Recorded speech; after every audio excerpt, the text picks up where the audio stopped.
hello now. Hello again. Hello this way. It doesn't have to be any one of them, right? It can be any hello. It doesn't have to be really that. Just did that one. What's really sucks is me trying to equate. Okay, that I do all of this. The reason that people don't watch a video broadcast is because I don't accept that I'm doing one.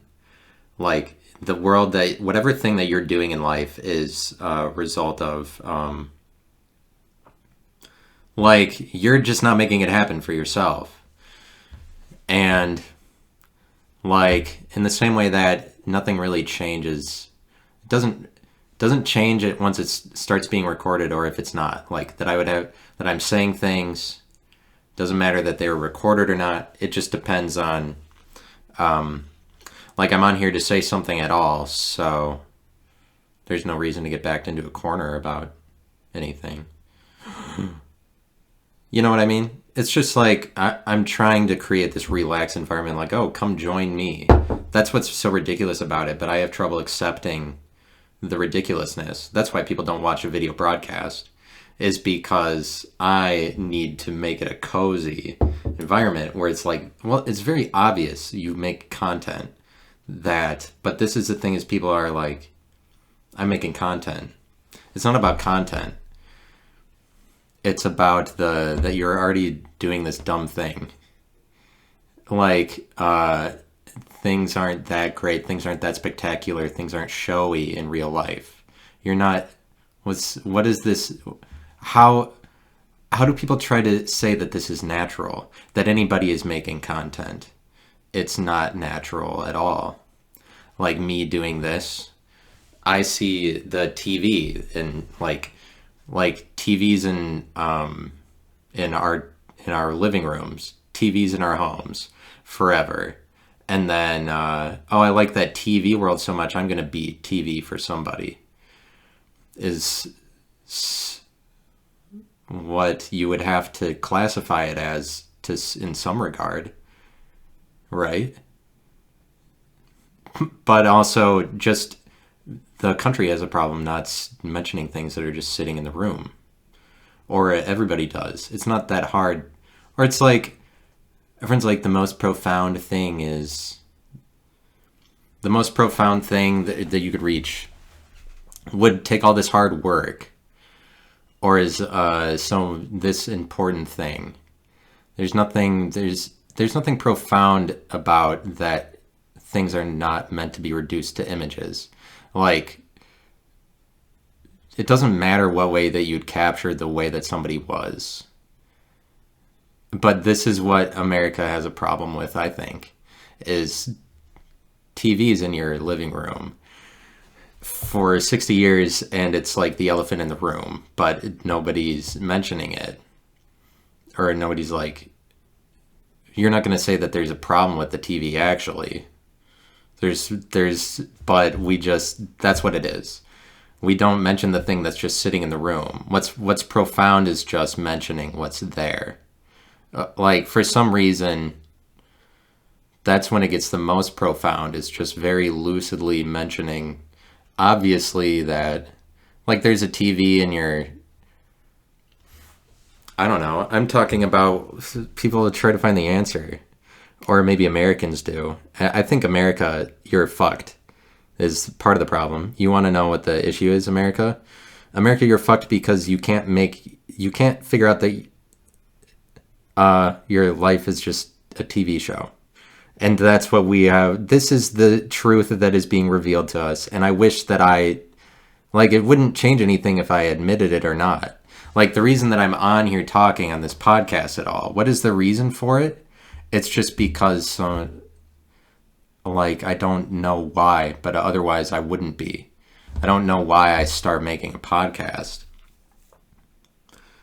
Like, I'm trying to, and I'm relating that to natural occurrences.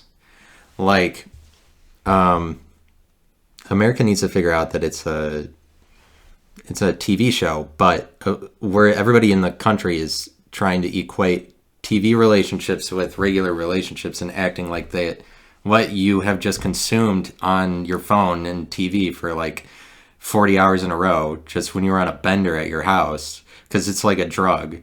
You can go on a bender for a whole weekend, just be a shut-in, and it's just as bad, and all that you get inundated with is that drug for the entire time you're on that bender. When somebody's just for 2 days, they are watching their phone, they're watching YouTube videos or something, and then you go out into public, and then you're supposed to not say that any of what you do, like all of your time, what you do most of your time doesn't really relate, or like, and they don't influence each other, and TV is different from reality, and it's not. And then like in the show Community that that guy made, that Dan Harmon made. Dan Harmon is the co-writer of Rick and Morty, so he has a story to tell, you know. He's like, I'm this guy and I did this, and so he is manipulating whatever. I'm getting off the point. You mentioned a story, and then like, oh, I don't want it to look like I have a story or something. I'm like worried about it. I'm worried about having allegiances, or I'm worried about having something that's particular to me. It's like, don't let that stand out.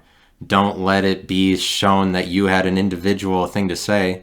Is that a result? What is that a result of? Noise, chilliness in the air, cold environment of Midwesterners, but not just Midwesterners. Anybody, like, why expand it to that? Why don't you just let the word be what it is? When people are cold, they're cold, and that includes everybody from Washington to Boston, and they don't know what it's like if they live where it's warm. When it's cold, everybody's cold to each other. That's the point. That's what you want. That's what you wanted, Boston. That's what you're talking about. We have a bone to pick. We have a bone to pick, and we're a mafia anger Boston. We're just like a rat terrier that's about to throw out of his cage. Like they want to enforce this mafia-centric image on the rest of the public. Does Boston? We're like, yeah, everybody knows what Boston is doing too. Everybody in the country is like, yeah, we see Boston. We understand where that Boston comes from and why you want to be like, yeah, we're Boston. Everybody sees it playing out from millions of miles away. And it's just that, like, what are you going to do? What are you going to do, Boston? A better identity is just cold for the entire cold part of the country. Because everybody who lives in Midwestern and lives at cold, everybody's just cold. And then it's like, if you're not on their side, then you're just out in the cold. And that's how I feel as a result of living my entire life in the Midwest. Burr, I'm cold. Warmth, I want human connection. That might just be a product of the Midwest. I don't know. Or just, or, I don't know, cold, chilly. I'm just saying things are chilly or cold. I mean, that can be your excuse. Like somebody it's just in the Midwest, it's more the case that if you're not on our side, then you're on whoever else's side. I don't care. Then you don't. Then who cares? Then you don't. Then you're not going to have a pasta pit in or whatever.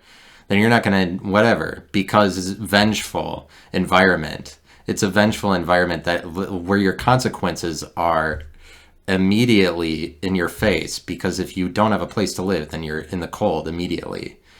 So that's what kind of environment happens when you just live in a cold area as opposed to a warm area.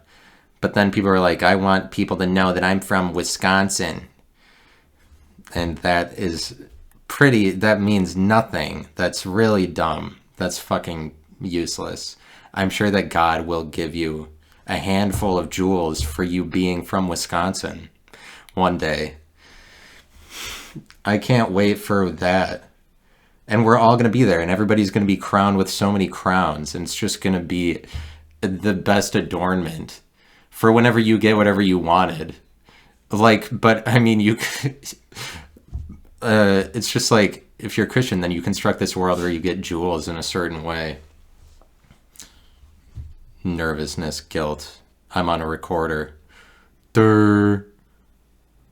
I try to talk about Christians and I'm like, oh, I feel guilty. Because that's what it is don't talk about us. If you do, then you don't even get to. With Christians, it's just this giant drama. And it's all about like, but you're on the outside of it if you're not with us. But what I'm talking about is queasiness that the country has. Definitely, they definitely are queasy. And let's just, it would be so much better if I wasn't exciting. Let me think about how shitty I am, or something like that. Let me reduce it back to that I could collect it into a set of images. I'm just wanting myself to quit at any moment because I'm like, oh, it has to be this long. It has to be, oh, you can't have gone this far without talking. It's like some just mannerisms that you'd have to go through with recording yourself. You're not allowed to talk about that. But the country is like, people who make content are all stuck in this position where they can't talk about the way that it's going when they're on camera. And that's funny. For anybody, especially if it's Joe Rogan, you have to do 3 hours. Ha ha ha ha ha. You're pretending to be something for 3 hours. But like, TV world, like talking about a world that, you know what? I think just really my dog needs to leave. I think that my dog needs to go, because what's really horrible is that how isolating an experience it can be to have a dog. Like, I want to do what I want, but this dog isn't here.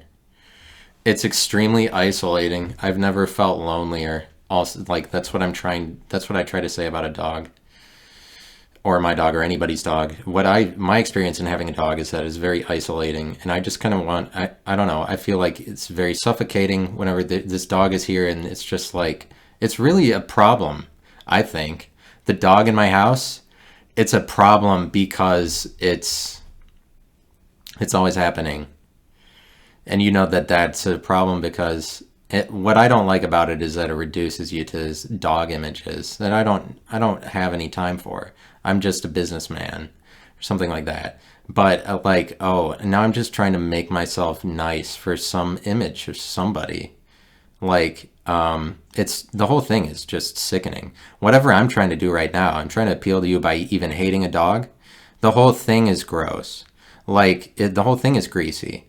And like I'm trying to get out of it. Like, maybe I just know how false. Like, it's just that, like, it's stuck and it's fucked, and things are fucked, and people can come to a point in life where they're fucked.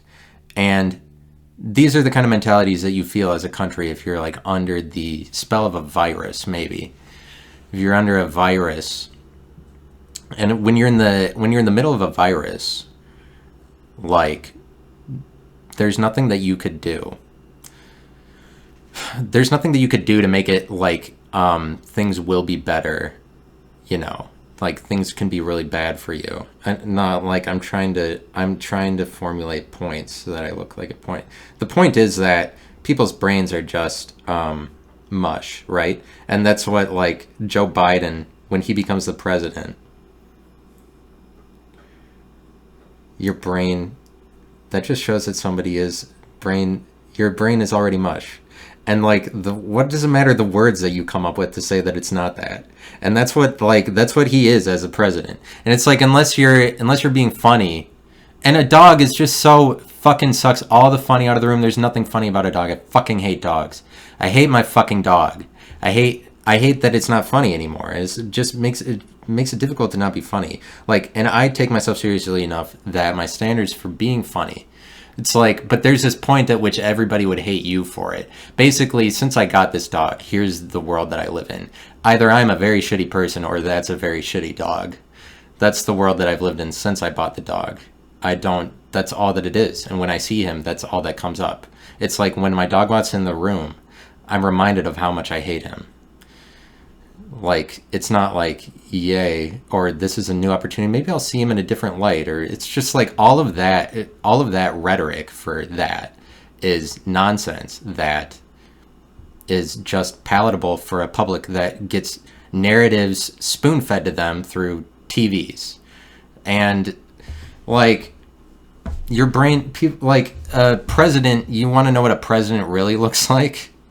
their brain is mush. And that's the only way that you get to be a president in 2021. It's not easy. It takes a lot of sacrifice. It's kind of like nobody wants to be the president. Nobody wants to be the president. Think of how much responsibility that he has to take.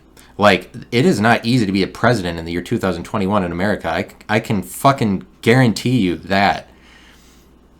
And so what it takes is a guy who literally has dementia and is also trying to make it work as president, because that is the result. That's what everything culminates in a world that keeps ignoring the TV screens. It's like what results is what's like what you, and it's the same with your dog. You ignore that your dog is a fucking obnoxious piece of shit every day of your life because you like having a dog, hypothetically, according probably to just some TV show. Probably to some TV show. I mean, I don't know. I don't know why a dog is in anybody's house, but I didn't know that when I bought one. But I'm not trying to get mad at people who own dogs. Like, it can be very isolating. There's a lot of things that are isolating about my perspective. I find it's very isolating. It's probably, but it doesn't matter that it's isolating though. Like, it wouldn't matter. All that matters is that anybody was saying anything. It's only like isolating if I'm drawing the energy in my direction like that. Like, what I keep doing wrong every time is I keep saying, yeah, whatever, I'll fix this, or I'll do this in the future. And it doesn't happen, obviously. But that's everybody's problem. But that's a world that just has a TV on in the living room that everybody's ignoring, and everybody's saying that isn't like controlling the narrative of events, or like you're just not recognizing that this is going on, or that, like, how about that a TV comes on and everybody starts watching it and nobody even mentions that everybody's watching it. Nobody's like, okay, now we're gonna go in there and watch TV, or like these people are watching. Like, you don't compare the context or like the space that it's happening in to other spaces very often. You just let the TV suck in all narratives that are in the area. Like, the TV just becomes this excuse, like, well, the TV is deciding. And so then, like, this country has problems, and I think that we're nauseous, and a lot of the nausea comes from not being able to recognize that there's people, even from people like me, and then your leaders are people like me who make content. Like, even though, but make sure that you put out some disclaimers about how humble you are. Like, make sure that you put out some disclaimers about, I know that my audience is big, but it's like the people who are producing the content are manipulating you in every direction you can imagine. And that you're like, the cartoons that are on TV for your kids or whatever. Like, the narrative when I was growing up was, the cartoons are going to, who knows what's in them? They're crazy. They're insane. Like, the people who make, nobody knows. Like, Satan is on the other side of the cartoons or something. Like, you could think in the back of your mind. And it's really just the case that that's completely true. It's that Satan is on the other side of the TV in all cases. And all of that content that you're being uncompromisingly overwhelmed by, desensitized by all the time, it's destroying you from the inside out. Like, and that's what it was doing. I'm making this point, all right? And then I get off topic. Because, like, if you look at a president, if you were to peel back the skull or whatever, if you were to peel back the skin to the skeleton, that's what you would see. It's like every president is actually just somebody who had dementia, basically. And this is why Joe Biden is able to be president in the year 2021, is because he's offering a new take on it that isn't easy. This new take on it that defined everything in the past. Like, you have to be a new president when there's been so many. It's been done like, oh, his new take, what's his president? And what you have to do in order to look like an American president is incorporate all the shit from the past, because you're still doing it in the name of the presidency. It is not easy to be the president. It's really just a job reserved for one guy at one time. It's not It's really not a matter of that people platform their way there either. It just happens. And like that's a reality that people try to escape from, why they get pissed that Trump runs. Like Trump becomes the president probably because one day he just was like started listening to some voices in his head. Literally. One day some voice in his head was like, "You be president." And he's like, "Duh, okay." And people want to escape that this isn't true about everything in reality. Like that Wendy commercials come on and people don't just go out and buy the burgers. You can even make fun of the commercials. You can even make fun of the commercials and be like, the commercial, it's not like we're going to go right out and buy it the second we see it. But people do in droves. They buy it. They buy that thing. It's just that a room full of adults is watching a Wendy's commercial. That's the problem with this country, and nobody's mentioning it. And it's just a picture of a burger, and people are like, "Oh yeah, burger, I want it." And nobody's talking about that this is controlling the narrative of our entire lives. Okay, but Dan Harmon, who made Community, he made the TV show, and then in that TV show there's a character, Abed. So I have to go down there and get that one. Abed can't separate TV from reality. And then, like, you try to say that that's a person that can't exist. Or that that's a problem. Or, like, but it's nice to introduce this point of reference. Somebody who can't separate TV from reality. That's what that brings about. Like in the show Community. That's a point of reference for you. But the thing is that it would be nice if you could leave it as that. It would be nice if everything was a narrative, if it was a TV show, if it played out that people were fictional characters. Like, Abed can't separate TV from reality, if people were that easy. It would be nice if it was that easy. In reality, like, TV is already conflated with reality in every way, because of the fact that there's a TV in America's reality 100% of the time. And so, but yet at the same time, we're walking around saying you wouldn't be able to be a person that says TV and reality are the same. Like, I understand that, well, maybe this is a problem that I have, obviously. Well, this is a problem that you have. I think that I can't equate TV with reality because well, it's just that everybody has this problem to some extent, and some larger than others. Everybody needs to recognize how much TV is in reality already. It would be nice if it, with the character, it stood that way always. It was always separated. But it's not like that. And that's a problem that we don't recognize, is just this infusion, this concoction, this stew of chemicals of, like, all of the influences you get from the people you watch on TV and on your phone, and then, like, oh, now I'm going to go talk to a person. But you don't ever get to speak to that. You don't ever get to say that, like, well, obviously, but it's obvious. And it's obvious as, well, of course the TV is on. But this all started when they just put in TVs in people's houses. And then when they came on, people were like, oh, what are they? But basically, we're just listening to whatever a TV is saying. And before you know it, all that you see is that you're following just whatever is at the back of, like, a TV screen. Like, what are the messages? Like, what are the messages actually coming from?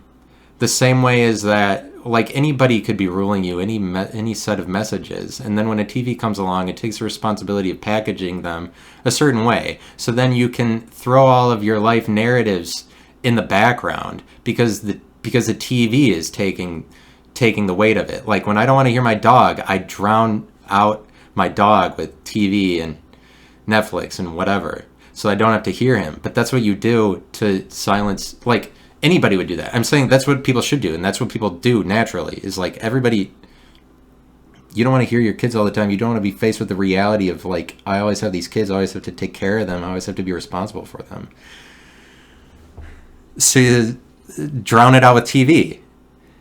Like, Everybody drowns it out with TV. But I guess maybe you live in a world, or we live in a world that makes it so that if that is the case, then there's no responsibility and there's nothing to be responsible for.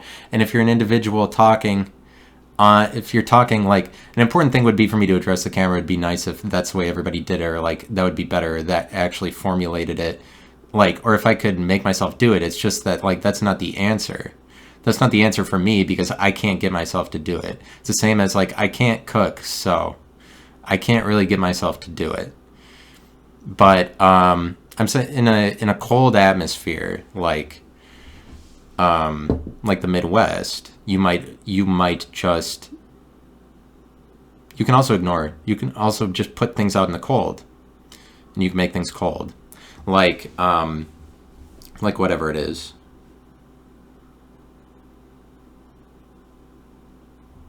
Shit gets dramatized. No, don't go in. Shit gets dramatized too, and shit gets embarrassing. Like, shit gets embarrassing. Like, even the plane that I'm talking on now is not good. Like, the plane, if I try, it's just that it all becomes formulated at some point when I try to take you back into my life. Like, obviously all this time passed between you hearing me last and now you hearing me again. Like, now welcome back into this. It's putrid, it's greasy, it's disgusting. Everybody who's doing that is gross, right? Welcome back to, like, we never left. Nothing ever left. There was no point where it ended or began. And now we're coming to this harsh realization that this is true. But maybe that realization hits home so much harder and so much worse, and you fall so much farther. If you think that there is an ending, like, if you think that life is a TV show or something, like, if you think that there is an ending, then you might be orienting your life in this way where you're superimposing television. Of course people are superimposing television relationships over their regular relationships. Everybody is looking at, like, whoever is looking at me, they're trying to see it through the context and the filter of all this Friends and Seinfeld and The Office bullshit. Or whatever it is, whatever the shows that you watched.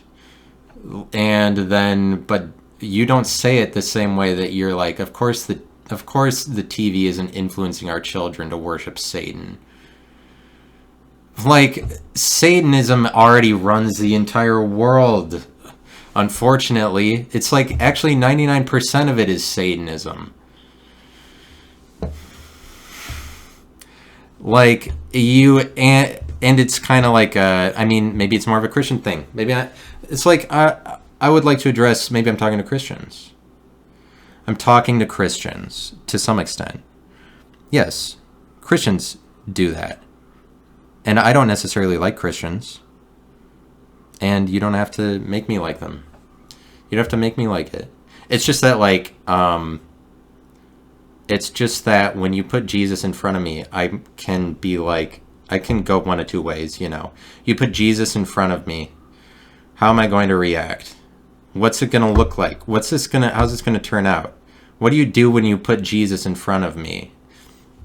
I'm saying because I know lots of Jesus in my life.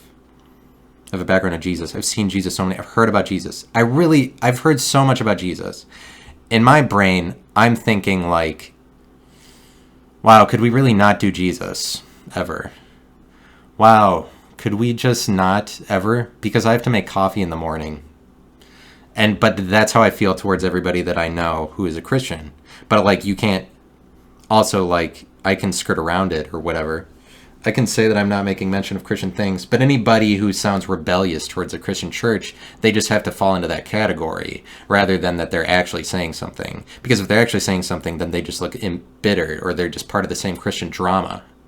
Like, I'm saying that I don't, as a means of further separating myself from the Christian church, like, how do I put this? It's like, if you put Jesus in front of me, I will say, okay, I don't care. Yay, he died for my sins? Cool. I don't fucking care at all, ever, for eternity. I could not formulate my way to caring about that. Who the fuck gives a shit about anything that Jesus did? I don't understand. I don't understand what plane you're saying Jesus did any of that on. Besides, it's just your standard of Jesus, and it's only that collection of images that you create a standard. Like, I'm talking about Christian influences. It's only your interpretation of Christ ever. It's only your standard of Christ. That anybody like pointing me to Christ, you're pointing me to what you like to see, the same way as if you're like, look at this song I heard, look at this TV show, look at this, I like this. I mean, the same way that everybody is a culture and then they just share that with you. The same way as anything. Like, this is Jesus the way I want you to see it. And that's what people do when they're like, you need to come to Jesus. But what Christians do that is not very funny is that they take it too seriously, the thing that they liked, where they're like, you know the song that I liked? You have to see it that way too. And that's this temporary standard of Christ that is holed up, concentrated in a church, in this church over here, as opposed to this church over here. That's the way I want you to see it, because that's the Jesus I like the most, because I own Jesus, and you can't speak about Jesus you also are out in the cold if you say that my Jesus isn't right, then you're not even a Christian. You think that Jesus is contained by rules? Why would he be? I'm talking about, I mean, if we're in the business of worshiping Jesus, and I'm saying that I'm a Christian, I'm telling you that, like, there's this Jesus guy, and why would you think that he was confined to your image of him? If you want to show me, oh, this is what Jesus looks like to me, I don't care. And the Jesus that other people have is, he died for your sins. Who fucking cares about what you think that Jesus did for me? I know you wouldn't know about what Jesus did for me.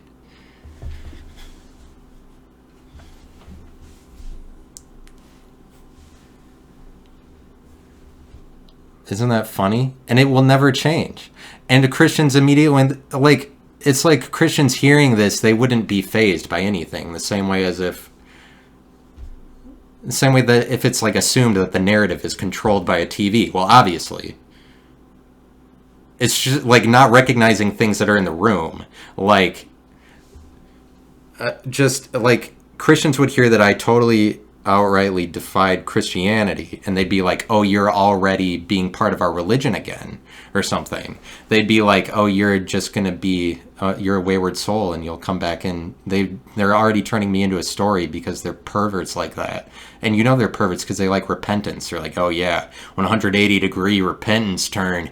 Got them totally, they learned their lesson right, got in the right direction, the way they needed to go. They learned their lesson nice and right, got their hog tie saddled back where they need to, they learned their lesson. Christians are perverts. They're like, you need to turn all the way back to Jesus.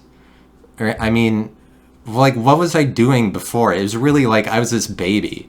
So, it's really like I'm this baby, and then Christians come along and they're like, you were living a woefully sinful life that you need to turn 180 degrees from. I was just a baby, I think. Just like a 3-year-old person. But that's other people's view of Christ. And that's what happens when you're like, Jesus is contained to standards. Jesus doesn't care about you. Jesus doesn't fucking care about you, I don't think. Sorry, maybe Jesus is actually bigger than all of it. Maybe Jesus is really actually bigger than everything.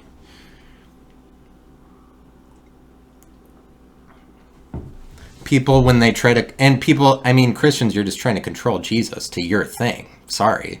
You're just like, it plays out in this TV show according to the way that I like this TV show, and this image. You could do that in your family. You can do that at whatever level of Protestantism you want. You can do that. Whatever church, denomination, titles of churches. This is the way it looks, and I like for you to like it. That's all that you're saying to me. I don't care about that. So I'm addressing Christianity. I'm addressing Christian narratives. This is the thing in the room. Like, obviously, but that's what you get caught up in. If I don't get to address that, clearly I'm this Christian person, that all the Christians would be like, you're wayward, or whatever the fuck it is. Oh, unfortunately, it's nice that Jesus died for my sins, but he's never in my life today when I do this or anything. Like, it's unfortunate that all this fun imagined existence for Christians, but it's imagined because you're just going into the imagination of, this is my view of Jesus. It would be nice if that was true, but I don't really care about that. So I'm addressing a Christian set of things. I'm saying, like, you can say you don't like Christ, Christians. It doesn't help me out. It's isolating to me. Obviously now I said something bad. But it's like, who cares about the drama? Like what am I gonna do? I'm gonna be a mommy and daddy for my audience. Oh, they can't hear me say this, because then they know that then they won't look at me the right way or something. It's just, everybody's trying to control. If anybody who's making content is trying to control you, they're worried about bullshit. But like, that they can't admit to the there's a certain level of concoctedness that is a concoction that people aren't able to admit to, even to today. That people are like, yeah, the fourth wall is broken down. Like, the fourth wall has a lot more work to do, where we're like, people are getting queasy. People who make content are getting sick, I think, for having to be the leader and not ever, like, it's never seen the other way, like, that it sucks, that it would suck to make all the content. But like, that's the president or anybody. It's like, obviously it sucks to be the president, and then you take all this bullshit for it. Like, the only extent to which I'm not making myself more visible is just me not saying what I mean. Like, you bring it all upon yourself. Everybody controls their own thing. To the extent that you think that you don't control your destiny, you're probably just watching TV. Because TV is telling you that destinies play out in these very limited ways. Like, anybody brings about whatever visibility just by talking the most. Like, I don't know. If you go in that direction the most. I'm just trying to talk my way out of, like, the suffocating things that get thrown in my direction, I feel, as somebody who's making this, that are just to make me feel defined or responsible to a certain category. I'm talking about pressure. Who needs the pressure? Pressure makes diamonds. I don't know.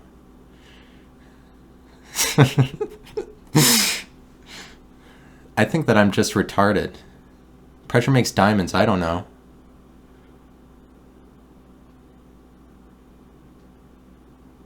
If you're seriously saying pressure makes diamonds, you're fucking retarded.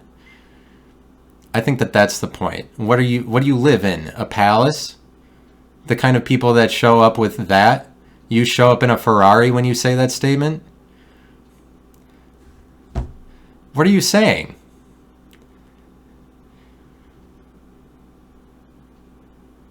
Pressure makes diamonds.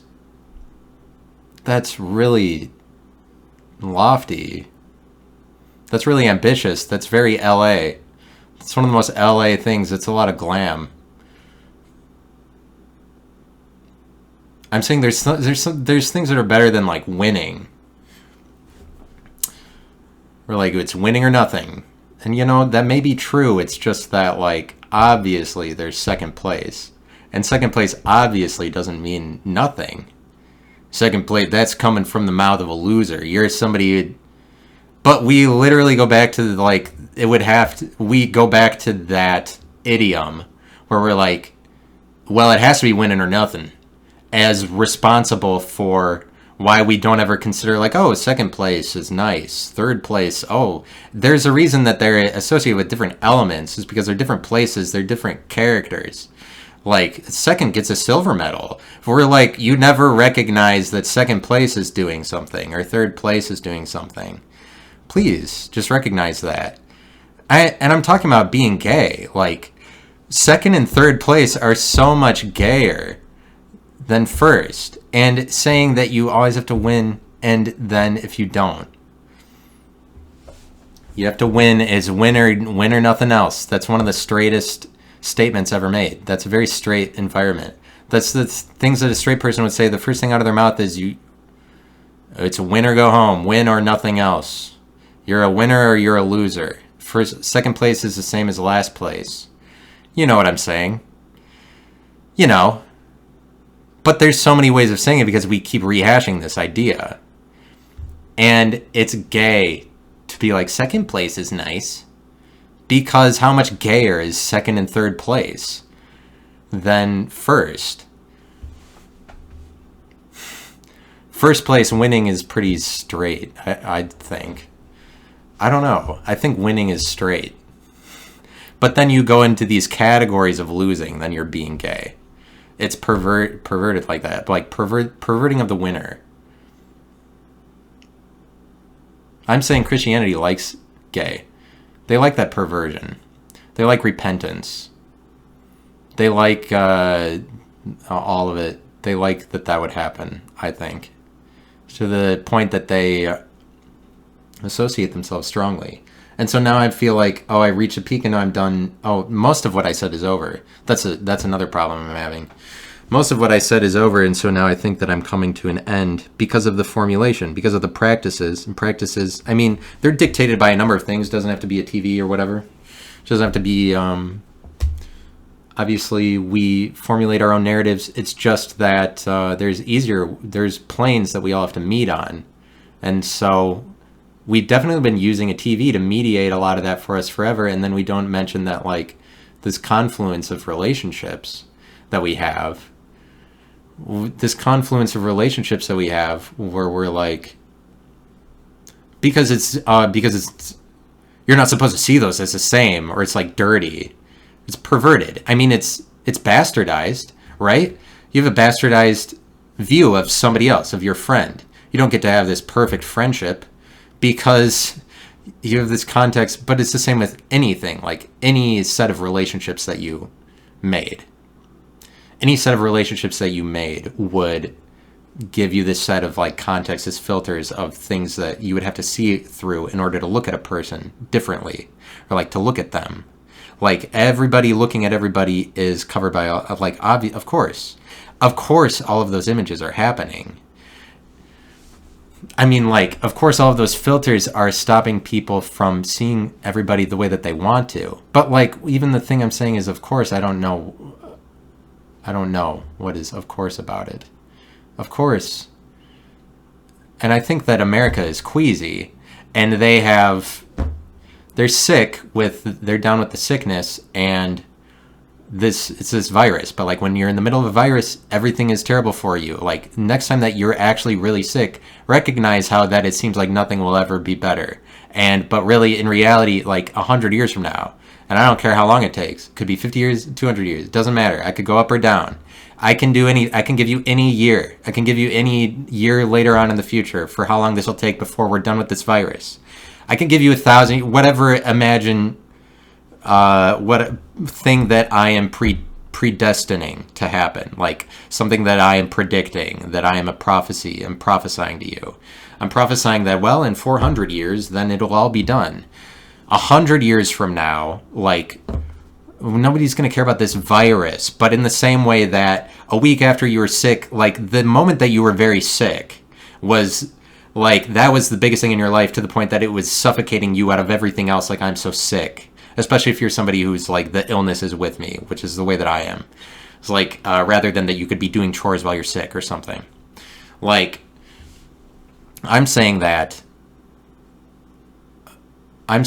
when you're in the middle of that virus, it's the worst. It's actually as convoluted as possible, to the point that, like, nothing makes sense. Like, you shouldn't force a world where something has to make sense.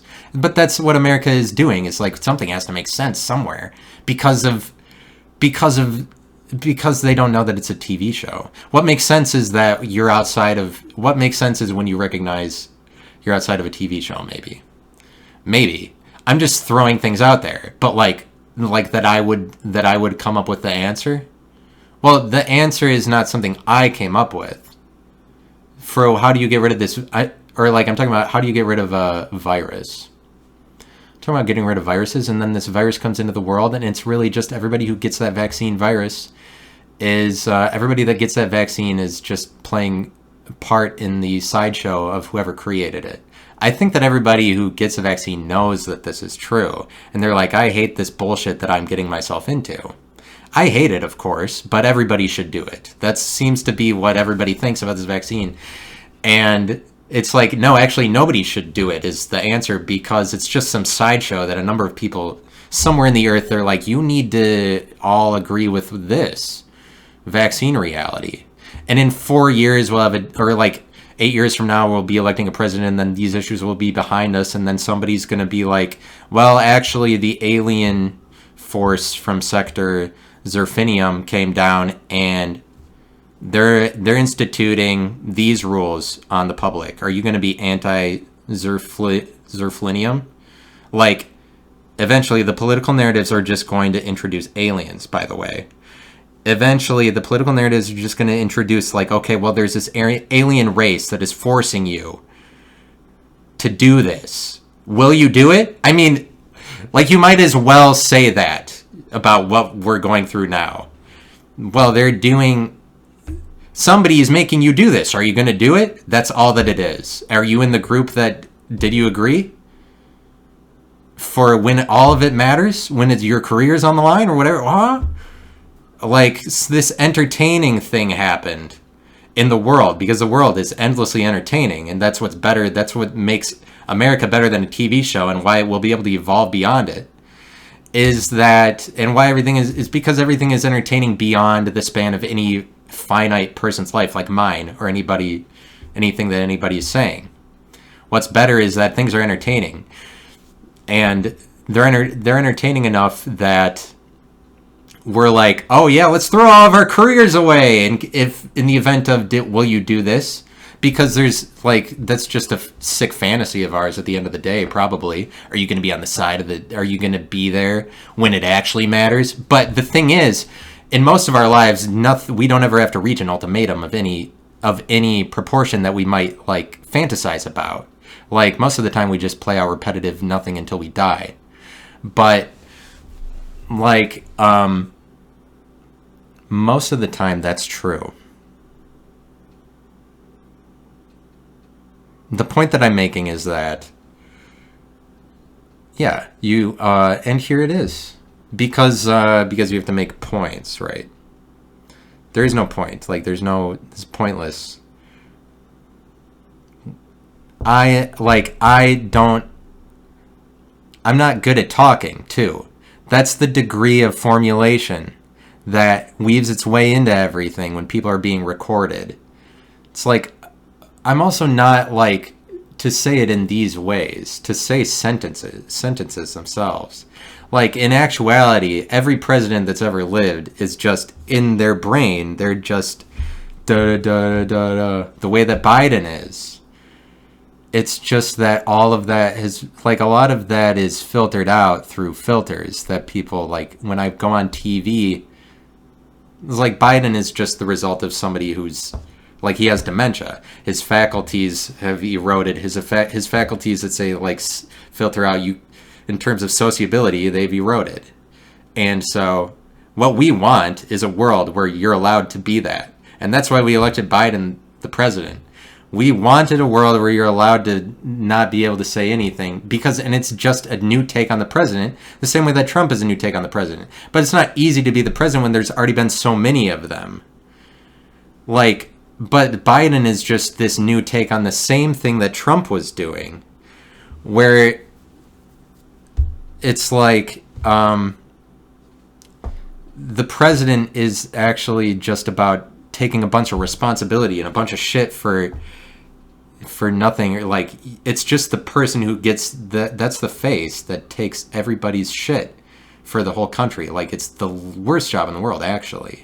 And then we never really speak to this, but this is what is revealed over time with new presidents or new takes on it. It's like, well, actually, and so it just in terms of, it has to do with the adaptive capability of America as a country, as a as a thing, as an evolving entity. Like, what is its capacity for entertainment? Its capacity for entertainment somehow, like, the American president is more dynamic than we could have ever considered. That's what Biden reveals. But he has to. It's like 2021. It's impossible, basically, that you could ask anybody to do that. And the only way that it even looks at this point is some guy who has dementia, because that's what it reveals about presidents overall, I think. Like, George Washington was just some dumb guy that was like, it doesn't matter that like, Biden still makes it to all of the things, or he's connected himself with people that can get him to all the places. Like, he's in the most feeble state possible. That's what we understand is true about his position. Like, there's no one more feeble, more riddled with mental illness, no one more riddled with problems than Biden, right? This is like the position that we see him as. I think that it's just that we need to see the president be that, right? And maybe that's part of it, and that's why that becomes the president. Like, why else? It's difficult to be the president. Like, it has to culminate as something. I'm just trying to answer to why. Like, I wouldn't want to vote for Biden ever. I would never vote for Biden. I'm just trying to make sense of it. Just trying to make sense of why he's the president. But you can deny reality or whatever it is. I didn't finish on like 80 different points that I started, you know. Like, there's like 20 different trailing things that I needed to finish up on. But I'm just like, I can't really do that, because then when I start doing one, I get paranoid that I'm confining myself to it or something. So, like, I just have to circulate a number of just this gestation worth of images. It's unfortunate that it's that gross, but, like, that's as disgusting as it is. Somebody making content, they're just puking at you, really, and that's all that it is. And that's not a secret. Everyone's just everybody making content, it's disgusting. They're like, this is my puke, do you like it? And they're just puking all over you. That's what I'm doing, puking. And, like, it's that, like, that's a virus. Like, some answer to a virus is that, like, recognize it, or like, you can say, you can have a strong constitution and be like, no, I don't do the virus. I don't have to throw up. Like, no, I'm better than that. I won't puke. You can do that. That's a way of handling a virus. Like, I'm saying that, like, literally we're under the spell of this virus. When you're in the middle of a virus, you have the problem of that everything in the world will be horrible forever. That's the way that it feels. It's the same as if you're, like, in the middle of a panic attack or something. Everything will be horrible forever. This is my life situation from here until eternity. You think that's the problem. I mean, what I'm referring to is a kind of mentality of, like, peak out of you. There's no control of it. Like, I think maybe America is, I mean, not that I would speak for America, but I do, and that's why I'm on here. But I do speak for America, but I do speak for the world, and I speak for America, and their problem is that they're sick as shit, and they need to puke or figure it out. Like, you puke out. Maybe I'm saying you puke out some of this TV centric. That's not what I'm saying. I'm saying, like, America, here's what you do. I'm not saying that there's an answer for this. There's no answer for this moment in time that I recorded myself. I'm trying to come to an answer. There's no reason to come to an answer. Like, I'm just trying to end the things that I said that I didn't end before.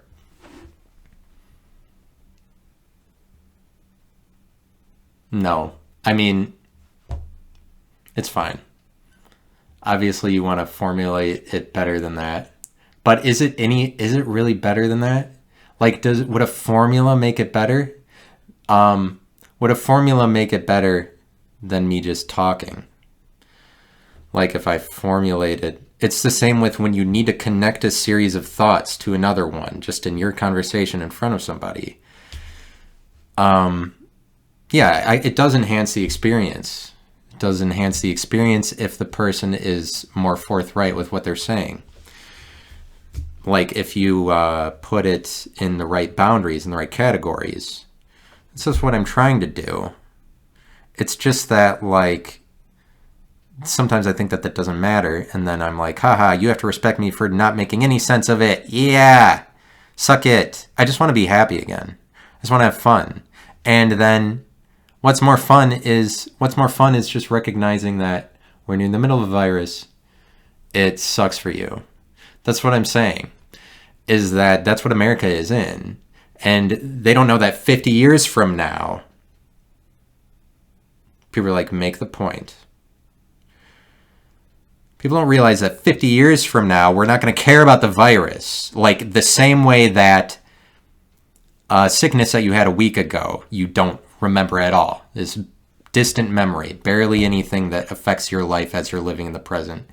60 years from now, that is exactly the way that we will view this virus. This whole thing will be forgotten the same way that viruses do. As long as we allow ourselves to just say, all those fucking idiots that wanted a sideshow where we all kept making the virus what the world was, we're retarded, I guess. So let's just move on and let's just forget about them. And I'm saying that it's the same thing as if, like, well, Zerbitude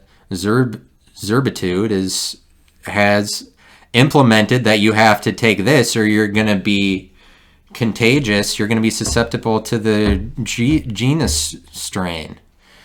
Garbs Dillon, I just like don't want to say something that relates to somebody I know. Like, just even that. You don't like anybody making content, and anybody putting shit on Facebook or whatever, like, to some extent, everybody you know, it sees you all the time. That's what I'm talking about. But who needs to belabor that point? That's not. But it is kind of like something that's in the room, or something that you need to bring up. It's like, obviously, everybody that I know, and it's churchy. I know a lot of churchy people, and then everybody, like, when you're in a church, everybody knows who you are, and it's regardless of age. Like, all the adults know who a kid is. But unless you're somebody like me, who doesn't pay attention to anything, or whatever it is. Or it's just like I see all the things and they don't mean whatever to me. They don't mean anything. Unless you're somebody like me who goes to church, I don't care about what I see with different people. I'm not like this person is doing this or whatever. Oh, okay. All of that is great. It's over my head though. All of that a person is different from another person, or like, that's great that you are that, you know.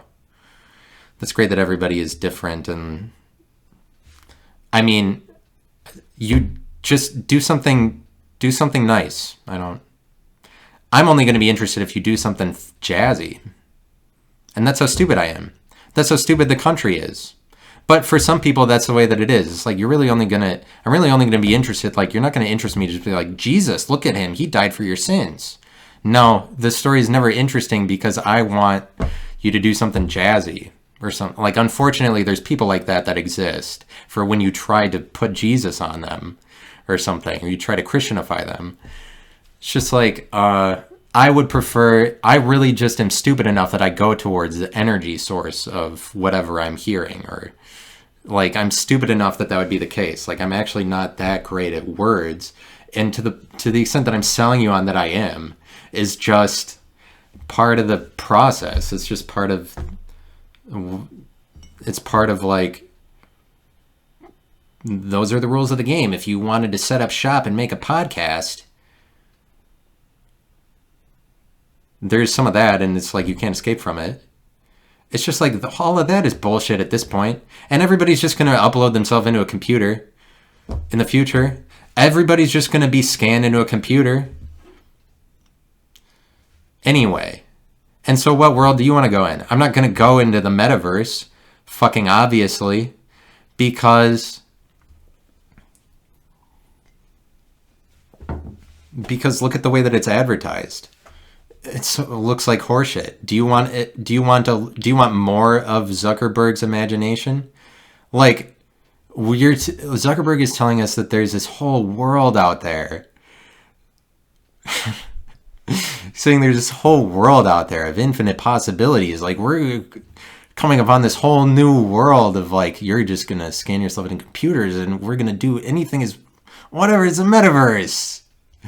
And he's also at the same time saying that in this world of endless possibilities, don't you want to choose the one that's my face and the way that I look and the thing that I made? Do you want the endless possibility faculty of the future human perfect consciousness imagination brain? Do you want your section of that world, territory of that, to be the one that has my face on it? Says Mark Zuckerberg when he promotes these things to you. Like, unfortunately, in this world of endless possibilities, we're not going to go to the metaverse. If that really is true, we already know, Zuckerberg, what you look and sound like. So we don't want any more of your imagination. We don't want the one that is decided by you because we see what you look and sound like. Do you realize that, Zuckerberg? We can see how you look, and so we don't want that to be our endless, forever super heaven. We don't want your version of it, obviously. But that's what's so stupid about him saying, like, look at this world where there's fishes and anything goes in this metaverse, so, you know, whatever he's advertising. But I have to try to equate, like, oh, public and private life. Or it's something like saying that your TV doesn't ever intersect with your whatever regular relationships. Is maybe a private versus public thing where people are like, public and private are always separate. Maybe that's the problem or something. They're completely conflated at every level, public and private. It's the same with TV and reality. Completely conflated at every level. It's just which perspective are you saying is both TV and reality? And it's been TV and reality for America since TVs are in everybody's home forever. And they were like, oh, we're all just watching a commercial. And we're like, okay, that's... But you know what I'm saying. I wanted to come to a point. We're like, this is the why. And now, climax of events, because I have a life after this. That's why I have to come to a point, you know. So, like, I have to end it. Aren't I fun? Aren't I funny? It's not that funny, and it's not that fun. I'm not that fun. I'm not that funny. And it's just that I see Theo Von caught up in this horrible world. And I wish that people could communicate to them. But the problem is that we live in a world where, like, communication is, you can't communicate. Or it's like, you don't want to make fun of somebody else's position because you're just being a hindrance to communication and that kind of thing. Just being a hindrance to communication. As if it's not helpful for communication to point out the people who are bad at it. Like, communication should be dictated by the best communicators. Communicating involves a lot of pointing out who the shitty communicators are. You know who's a good communicator? Me. And also, by the way, me, very good communicator. Look at, obviously, that's the whole thing. It's just a commercial for me. But like Theo Von is stuck in a world where he's like, this isn't a commercial for me. It's a commercial for you. It's a commercial, and it's just that TV and the thing. And TV and your life is conflated. You'd be like, that's just, and that is true that's true for my life. And I'm not saying that me deciding that, oh, I'm going to be TV for people. That's just because we're all in this giant, horrible situation where the TV is what decided the recipe for the stew. Is that what did it for you? Was that the one? Was that what did it? Like, why would you listen to another person ever? You listening to another person is just whatever person was like, hey, Donald Trump, you should be president. Or whatever the fuck. God's a cool guy, I think. But then I have a life after this, so I have to stop at some point, right? But that's what's sad, I think. That's what's sad. I think that Well, America's sick because they don't get to admit that they are frozen and separated from each other. So that's kind of sad. But like, there's nothing that you can do about it if the world is just like, well, we're going to be sucked into the internet. So that takes all of the responsibility and all of the love out of the situation anyway. So that we're like, oh, what did it matter that we were trying to be, that we were trying to like each other anyway? Like, doesn't it take liking out of the situation? A world that's so oversaturated with likes? It's like, it really takes away from you liking another person when the standard for like has been dumbed down so much. A like is nothing, obviously, at this point. And so, and then we have to go into our regular relationships and act like the standard of like that has evolved with the rest of the world had no bearing on the way that I see you or I like you. And when liking is just a mentality, or it's like a set of actions definable to or like liking is just a word. Too. I'm just playing with house money here. I did a whole hour 8. I wish I was better at my job so I didn't have to try so hard. I wish I was better at making myself known. Is that what I wanted? Or maybe I just want to exist in the unknown for just so long.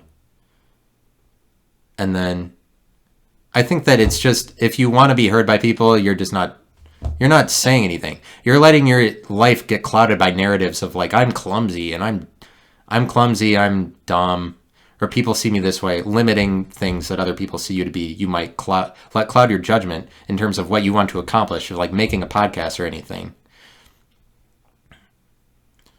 People's judgment gets clouded with all kinds of things. It's just that I keep realizing that I'm making a point and then going back and doing whatever, and that's why I'm bad. But you know what?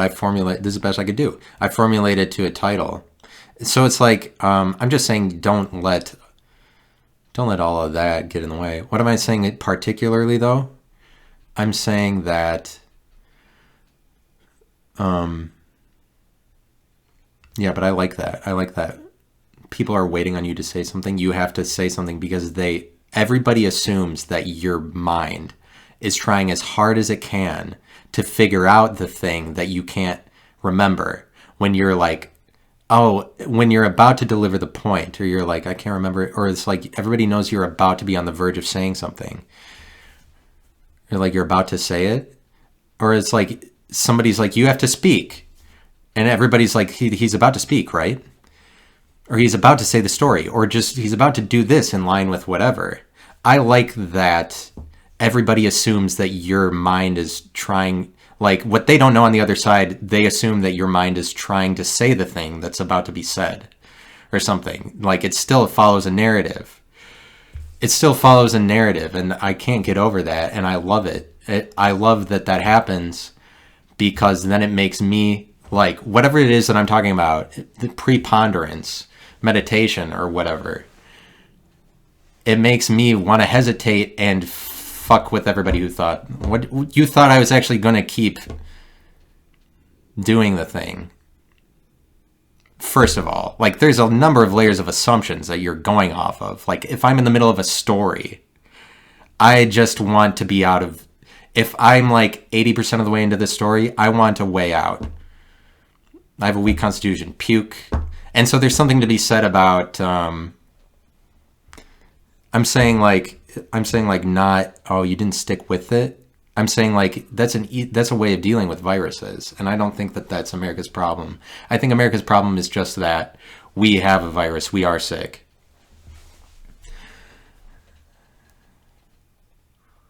We are sick. We have a virus. We are sick, and they're just the same as other viruses. It's just going to go away, and we'll probably not even have a memory of it. Like, the way that this sickness was the most important thing in your life, that's what you would say in the middle of a sickness, of course. And so we're dealing with it in a number of ways. It's just that we are sick, and you have to admit that. America's a sick country, maybe. But, like, of course, the entire world is under the virus. Like, I wouldn't just be America. But, like, America dramatizes it more so, too. And the American media takes away more from it, and they dramatize it, where America has the highest numbers in all of it for all of the world to see. Because America makes it a TV show. But all of that is the narratives. And a lot of it just is influenced by power that we build and perceive into the presidency. But this is just like ramblings, connections, you know? Do you know what I'm saying? That there has to be a theme is just part of the process of whatever that, like, well, don't let this get in your way. Even when I start into that, like, whatever it was that I was saying, I don't remember why I started saying it, but that's the way that, like, you would have to admit that this is the way that the country is a little bit, is like, it's weird to have a standard for lucid. You're like, you don't have, everybody is sort of on a bad trip, and they are mired in anxiety and whatever it is, depressiveness. You don't have to do any drugs to do that. Or like, you don't have to do any drugs to go on a bad trip. You don't have to have a bad trip. People are bad tripping in their life all the time, regularly. It's plain as day. And it's just like anxiety, depression, everything is a bad trip. That's like if it's like if you were on a vacation and then didn't get to go and see anything outside or something. Like if it was a bad trip, if you didn't allow yourself to see any of the things that you went there to see, the same way that a bad trip would be. Like America's on a bad trip, and they're like, you don't have to do drugs to be on a bad trip. Everybody is just living a horrible life anyway. Like, that you would get caught up, like, I'm saying you get caught up in the world of drugs or something. That doesn't matter. It doesn't matter that you're trying to keep your standard of lucidity. It's like, you're just as bad, I think, your sobriety. That's just as harmful a drug as anything, as LSD. Sobriety is just as harmful. You can be addicted to sobriety, and people are like, that's what I go back to. People use sobriety as a drug to get them over, like, and then they characterize their life by like, I'm sober, and we're all trying to, why do we turn to drugs in our darkest moments? Or what is the problem? It's this world of like saying that there's a problem and there's no way to fix it, or like, and it doesn't help, like, saying that sobriety is the answer is bullshit, because that's just a drug. The same way, like, you can't help that you're influenced by all of the things. You're always on different planes. Like, you're in the middle of, you're intersecting of so many different mediums or whatever, like ways of categorizing you and classifying you. Like,